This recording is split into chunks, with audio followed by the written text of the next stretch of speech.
呢個太陽高溫煎炸，熱到底濕晒啦，汗味臭晒，好似死蟹，曬到甩皮，唔該晒。個仔家陣熱到飛起㗎啦，唔係我話你啊，老公，而家都21世紀㗎啦，大熱天時，我哋仲吹緊風扇，你冇諗過開空調嘅咩？家陣先幾多度啊，都未有40度，開咩空調啫？你諗住開幾多度啊？你唔使問佢㗎啦，媽咪，老豆嘅風格呢就係遇人飲水，冷暖自知，佢開唔起空調嘅。冇錯啦，都係呢個仔咧有自知之明，心靜自然涼啊嘛。喺隔離屋坐呢就可以開96度，喺自己屋企呢捽下啲風油精，再敷下啲冰塊，用咗呢仲有冰水飲添啊仔。講係咁講嘅，問題呢我琴晚瞓唔好啊，熱到生熱痱啊，又多蚊嚟錫我喎。我記得你老豆琴晚拎咗個風扇入你間房噶喎，你仲熱啊？仲好講喎，我瞓得好好地地嘅，唔知邊個拎咗個咩嘢入嚟，熱到我落油鑊咁樣。我醒咗之後發覺我床頭開住個電暖爐啊，係咪靠害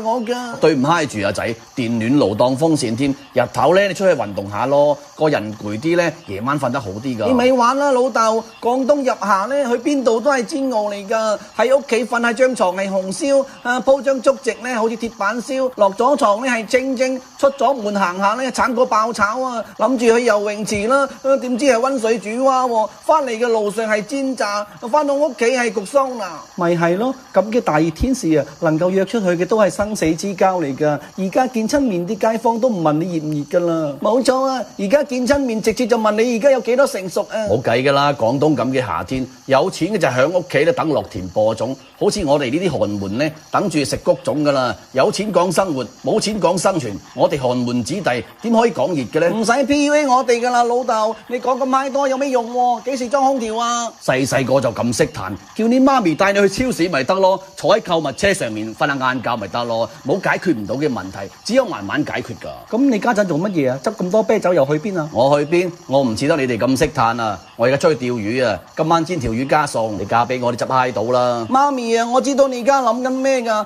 不如你而家喊3聲啊！如果喊可以有用嘅話，我哋就唔使喺度捱吹風扇啦。係啦，冇錯啦，喺度講多啲風涼話，人就涼啲㗎啦。出咗去冇返嚟啦！唉，仆你街熱過非洲。